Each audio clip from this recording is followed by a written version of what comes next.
Philippines here. I'm sorry again, there's not been very many videos out. I've had a really bad chest infection. I caught a flu late in January, well, third week in January. It went straight to my chest, I got rid of it, it came back again. Hopefully we've got rid of it this time. Huge amount of antibiotics have been taken, believe me. Anyway, my apologies to all and sundry. I do try and keep regular, but sometimes it's just not possible. So today I want to talk a little bit about the fact that we've seen a huge increase in non-homosexual female transitioning. That is born women who have decided, usually in their teens, that they don't want to appear as women anymore and they want to appear as men, but they're non-homosexual. So the males that they continue to pursue males, and in fact many of them pursue homosexual males, which many homosexual males understandably find really offensive. It's very difficult for them. You have to understand that there is a social mistake going on here, that homosexual males, feminine homosexual males, are attracted to other feminine homosexual males, like gays are attracted to gays. They're not. They're attracted to masculine men. If they form relationships with other feminine homosexual males, it's simply because there are no masculine men available. It's the old thing that Michael Bailey quoted of 100 bottoms looking for a top. What they really want is a real guy to do them. They don't want a woman who's taken testosterone to make her look something like a guy who wants them to penetrate her.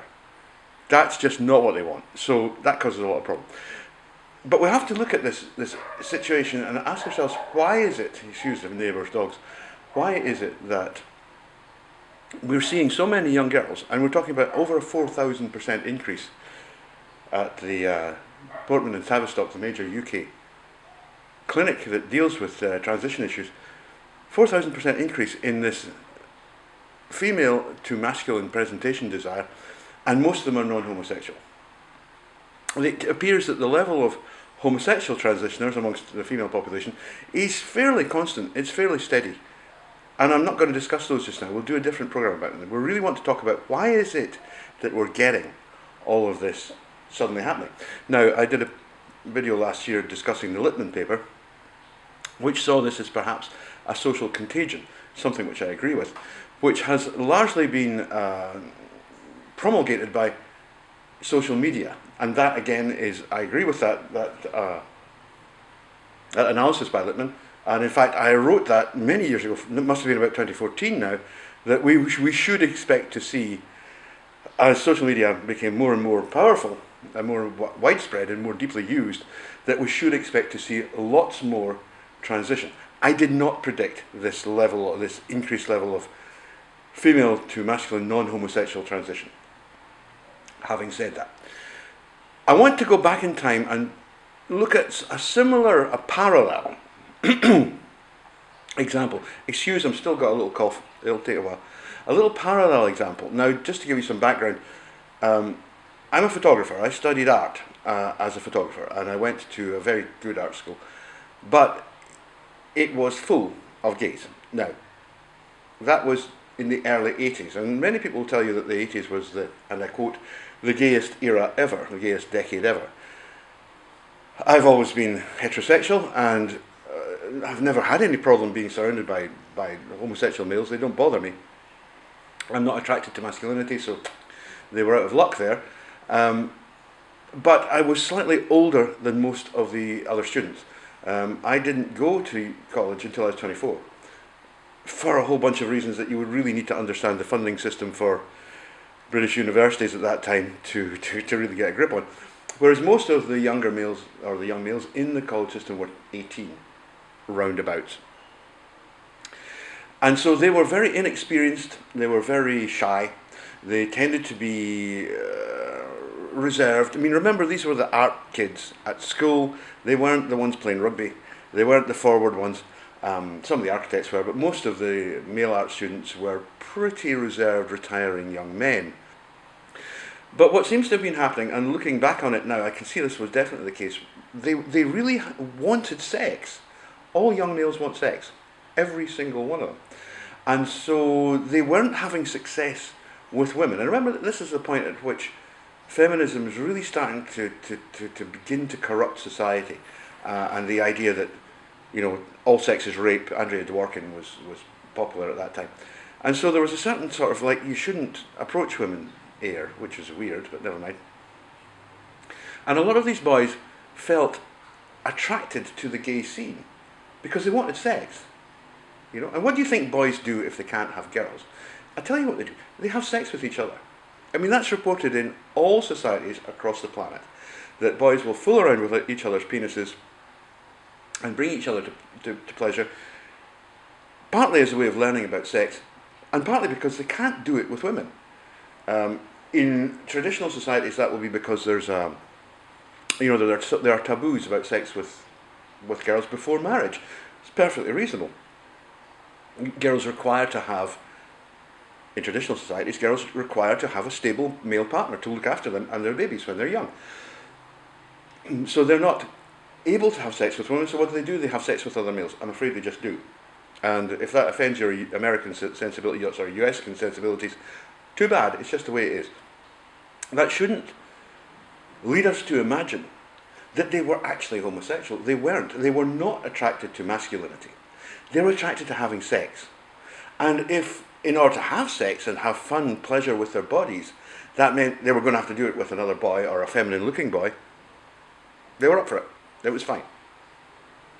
And this led to a situation that I call social homosexuality, which is one that, it's very similar to what's called situational homosexuality.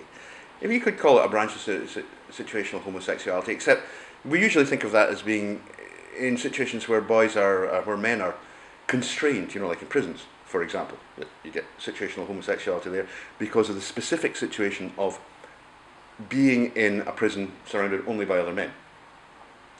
But the social side, social homosexuality, is a bit broader. In the 1980s, being a gay boy had become extremely fashionable. Freddie Mercury was gay, openly. Elton John was openly gay. Jimmy Somerville was openly gay. Loads and many others. Obviously, people like, Boy George, openly gay. George Michael, openly gay. These really were gay icons, and they were seen as being role models for these young boys. And this led to an explosion in the gay population in the city we were in, which was Edinburgh, by the way, in Scotland. And Edinburgh at that time had a massive gay population. It had many gay bars and many gay clubs. There was a place called the Wee Red Bar, which was the art school bar. I actually set it up as the president of the union. But there were numerous other gay clubs where you could go, and it was boys. And in fact, most of them were quite open to the idea of straight people going there. It was mainly the tone was very gentle. There was no aggression, which was quite a common thing in Edinburgh nightclubs of the time. You weren't going to get in a fight there. You weren't going to get glassed. It was all going to be very cool. You could take your girlfriend. Nobody would come and try and, hassle your girlfriend because they're all gay, So they became quite open places, but they were also very fashionable, very stylish. And this fashionability, together with the fact that you could actually get sex as a shy boy, led many boys to become gay. And they weren't really homosexual. That's why I'm using the word gay, which I don't usually, you might have noticed. They weren't attracted to masculinity. They were attracted to the kind of attenuated femininity of other boys like themselves. Now, what happened? Why did Edinburgh stop being this real focus for gay life? By the way, there were a few others. Manchester was particularly famous for it. There was a pretty large gay population in Glasgow, but it wasn't as strong as the one in Edinburgh. And there were a few other centres, Brighton, that where this happened. So what actually stopped it? Well, what actually stopped it was HIV. In the mid-1980s, by which time I had left university and I was working as a photographer, HIV hit the gay community very hard. Now, not that many people actually died, but it was a small community. And the deaths that did occur were extremely distressing to watch, and especially when I knew some of the people involved, and it was not nice. There was no There wasn't even really palliative care for HIV or AIDS, full-blown AIDS as it was called, at that time. People just died in really horrible ways. But the effect of that was that all the people who were there being gay, because, let's have a little bit of fun behind the bike sheds, suddenly said, whoa, we're not doing that anymore. And the gay scene basically in Edinburgh collapsed.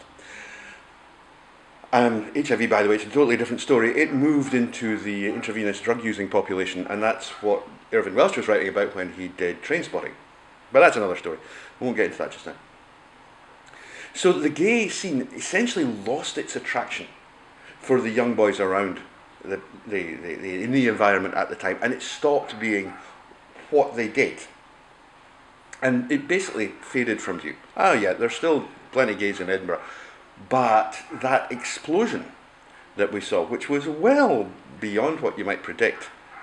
Normally people say that in Western cultures you've got about 3% of homosexual males, and at the tops maybe 10%, but that's questionable. You were talking in that milieu of maybe, inside the art school you were talking about maybe 70% of the boys there were gay, or in this gay society. But they weren't really homosexual. It was stylish, it was fashionable, it was fun, and you got to have sex. Now, what has that got to do with a huge increase in non-homosexual female to masculine transition? Which should be obvious. It has become fashionable to be trans. It's stylish. It's particularly fashionable for females. Something that is different from the social homosexuality model that I'm talking about in males is that there is a political dimension, a philosophical and political dimension to female to masculine transition, which is coming directly from feminism. Since 1970, approximately, young women in the West have been taught that men oppress them, which we don't. All of the aims of feminism as iterated in the 1960s and 70s have been won. There is no gender pay gap. It doesn't exist. It's illegal to not employ women and to only employ men. It's illegal to fire a woman for being a woman. There's a whole range of things that perhaps once that was the case, they are no longer the case. The UK has a woman Prime Minister. She might be useless, and she is useless, but she's still a woman. So the idea that women are in some way unequal is just nonsense. Yet, young women are still being taught that they're being oppressed. Why are they being oppressed? Because they're women. Right? That's the only reason they're being oppressed. Not being oppressed because, they might like to have babies, or they might like to do things that don't pay very well in life, or their interests are not in having fantastic careers but doing something else. They're just being oppressed because they're women. That's what they're being told. It is a lie, but it's what they're being told. And at the same time, they're being told that sex and gender don't exist. Particularly that gender is a tool invented, a device invented by men to suppress women. Now, this is complete nonsense. Gender is intrinsic, it's innate. It's how you demonstrate or advertise your sexuality to potential partners. If you want cute feminine girls, there's no point in appearing as a gay boy. You appear as a hunky big stud like me. That was a joke, by the way. But that's how it works. That's what gender is. It's a mate attraction mechanism. It has other functions. I'm not saying it doesn't have other functions. It does. And it has other consequences. But right at the cutting edge of gender, that's what it's about. It's a function of sexuality. So you cannot get rid of it. So these things are not simply social constructs. What happens is that, yes, it's absolutely true that gender is different slightly in different cultures around the world, but you can still tell very easily which are the men and which are the women. And all the men gravitate to one side and all the women gravitate to the other side, and they look different. Gender is innate. It's not a social construct. But these young women have been taught these two lies, that in the first place, being a woman means they will be oppressed. We're talking about the richest women on the planet here. The richest, most privileged women on the planet here. They're oppressed, apparently. but that gender isn't real. Even sex isn't real. So why not just change your sex? Why not become one of the oppressor classes? Why not just become a man? And that is what's happening.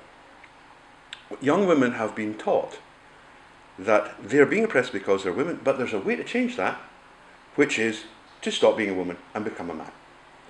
This is utterly, completely, and totally ridiculous. But it's completely down to feminism and feminist lies. It's all to do with this structuralist pack of nonsense, this postmodernist structuralist pack of nonsense that says everything is constructed. Well, they're not. Not everything is constructed. Some things are innate.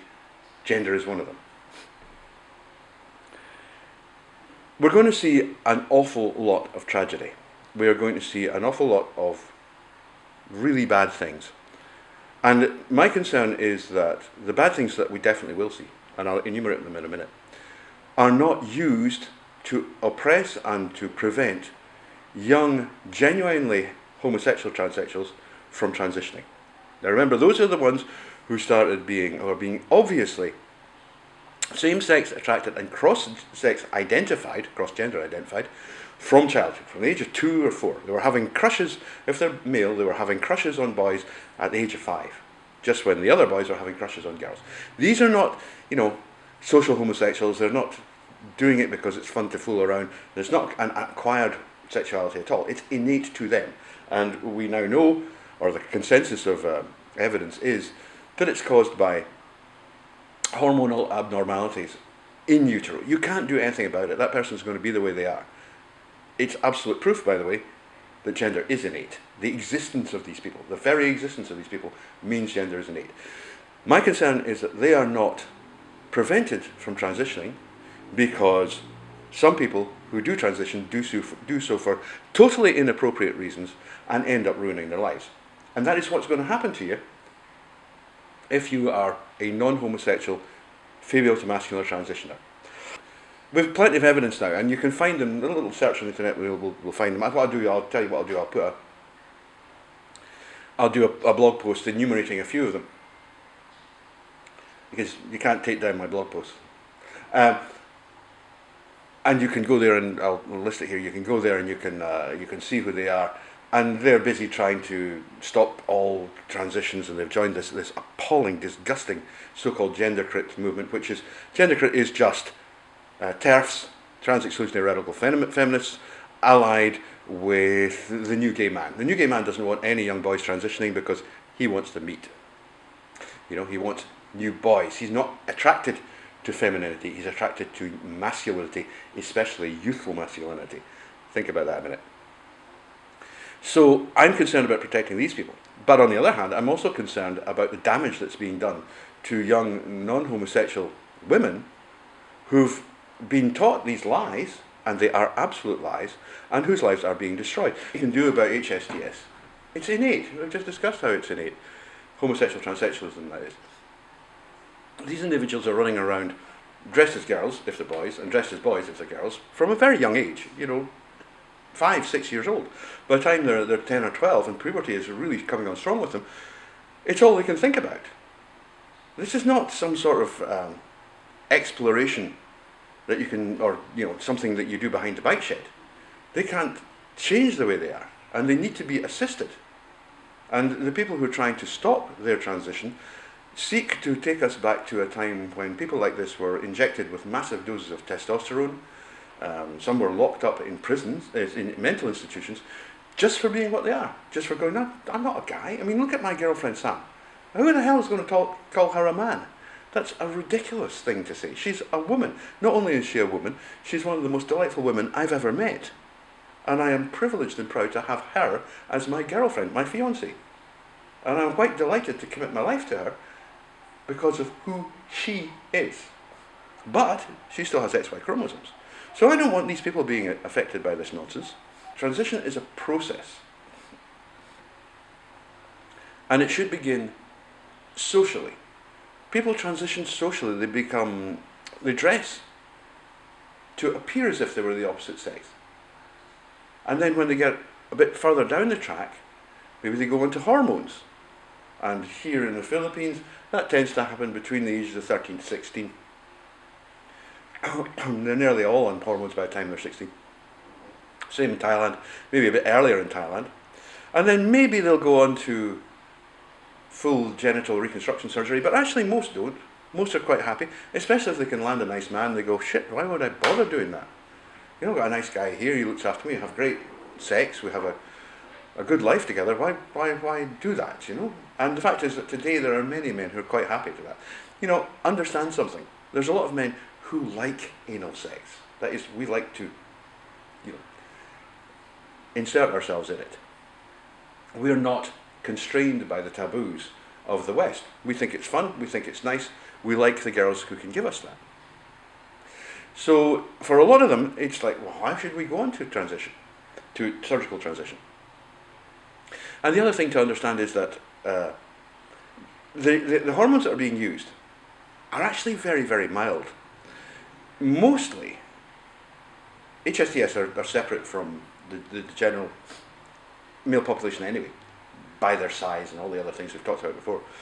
But generally speaking, the effects on their bodies are relatively small. The kind of HRT treatment that they're taking here, it's not going to sterilise them. No, it's not. I mean, their dicks aren't going to fall off or anything. But if you give testosterone to a female transitioning into a masculine presentation, then you will burn out her ovaries. In no time at all, she's going to have great difficulty conceiving. Now, not always the case, but it's often the case. Her voice will change radically. She'll get a voice like mine. Her body will change really radically. And it's not going to be something you can easily get back. So, making changes like that in your life, these are drastic things to do, especially when you're doing them for all the wrong reasons. And the wrong reasons are this idea that you're being oppressed as a woman and you can just stop being a woman. That's a ridiculous reason to transition. And yeah, I agree, that should be stopped. But the feminists have to accept it's their fault. They caused this. They did it. They lied. They lied and they lied and they lied for years, for 5 decades. And now they're reaping the whirlwind. And I really hope that as we write history, we point up the terrific evil that feminism has inflicted on young women across the board, and especially in this regard, especially in it. So what I think is happening here is something that is very parallel to the social homosexuality situation that I saw in Edinburgh in the 1980s and was quite common in other cities around the UK in the 1980s, in that we're seeing a social form of transition that is stimulated by aggressive presences on social media, particularly, by the way, Tumblr. If your child is on Tumblr, get rid of it. Get it get her out of contact with it completely. But it's also being promulgated in the universities and colleges where young people are going, where they're being taught the lies, the feminist lies, and the easy way around it. Go to the doctor, get some pills. So it's a form of social contagion, very much like the form of social contagion that was happening in Edinburgh in the 1980s. Now the fact is that the Edinburgh situation was really harming no one. You know, it was a bunch of shy boys having a little bit of sex with each other. I mean, so what? You know, it's such a so what. If HIV hadn't come along and ruined people's lives, nobody would have noticed. We would have just carried on. The trouble is that these women who are in this social contagion of non-homosexual female to masculine transition now, they are actually destroying their bodies at the behest of doctors and people who are so-called experts who should know better. And it has to stop. It has to stop. They should not be doing it. You know, you now have videos on YouTube of people who transitioned at the age of 16, had their surgery at the age of 19, and at 21, they're detransitioning and going, my God, my body's ruined. Think about that a minute. That's outrageous. And we're supporting that. I mean, even if you just care about the taxpayer in the UK, the taxpayer is funding this nonsense. Think about that a minute. Your taxes are going to pay for this. Potentially your taxes are going to pay the ruination of your own daughter's life. Think about that. So we need to construct some riposte, some reaction to all of this nonsense so that we can protect those who are needy, who do need protection. And HSTS of both sexes definitely need protection. And many of them do need to transition. Not all surgically, by any means. Social transition, accompanied by fairly mild HRT, is enough for most. For teenage girls coming forward with what is being called rapid onset gender dysphoria, it's basically just non-homosexual transition desire in females, coming forward at 16, 17, 18 and saying, I'm trans. That's nonsense. That should not be allowed to go forward to either hormonal treatments, which are life-changing, or to surgeries. And the same I would have to say in the case of boys. I mean, if non-homosexual boys come along and say, oh, Mum, I'm trans, you go, why? At the age of 16, an HSTS, the parent of an HSTS, will have been aware of what was going on since that child was 4 or 5 years old. And there's no way around that one. By the time they're 13, it's like, please, just put on the dress, and get on with life. When somebody comes into your home, who's your son, that you've known for years, he's never been homosexual, never expressed any interest in cross-dressing, cross-gender identification, and says, after 2 weeks at college, oh, Mum, I'm trans, I'm going on to HRT. Stop them! Hit the alarm bells. Don't let them go back. It's that simple. And if your child is your daughter, then absolutely the same. Don't let this happen to her. Don't let her ruin her life. If she was HSTS, you'd have known about it. She was playing tank drivers when she was 5. She wasn't playing with Barbies. She wanted to play football when she was 6, and she was better at it than most of the boys. Do you know what I mean? Use your brains. The true gender dysphoria of the homosexual type does not set on quickly, right? It sets on over a period of years, and there is nothing you can do about it. My only interest in making these videos, because I make no money out of it, I get some sponsorship support, which I'm incredibly grateful for, and I do hope that the message I try to get out will help some people. And I know from my mail inbox that many people have been helped by them, and by my blog at rodafleming.com, Rod Fleming's World. All I'm trying to do, I'm a parent, I have children, so I know what parents would feel like if they were in the middle of one of these situations. It would be incredibly confusing, and it would be very easy in the absence of knowledge to make decisions that were not only wrong but caused permanent harm. And you mustn't do that. You must not just listen to the feminist voices that say, just transition her. I mean, the feminists are, on one hand, they're saying, you being a woman is what causes you oppression, but gender is just a construct anyway. And at the same time, they're telling all these poor girls, oh no, you mustn't understand transition. It's ludicrous. It's an absolutely ludicrous situation, and people just have to stop them. And the worst of it is that these postmodernist feminists are now the ones who are delivering education to vulnerable children. And that just has to stop. It has to be stopped. The entire infection of Western educational systems by this postmodernist feminist ideology is something we're going to have to stop. But that's for another day. Meantime, I wanted to bring this to your attention so that you understand that there is a potential social stimulus for desire to transition. But it's not true transsexualism. The only true transsexuals are HSTS, homosexual transsexuals, right? Nobody else is actually transsexual.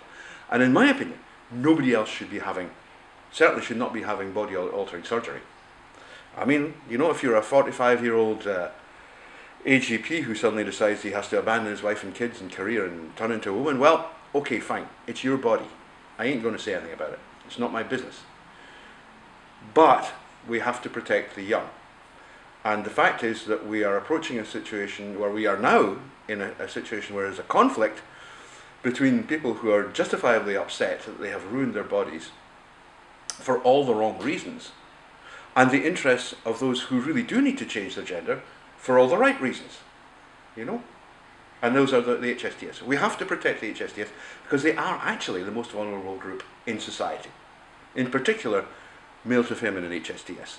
They are incredibly agreeable, biddable, likable people.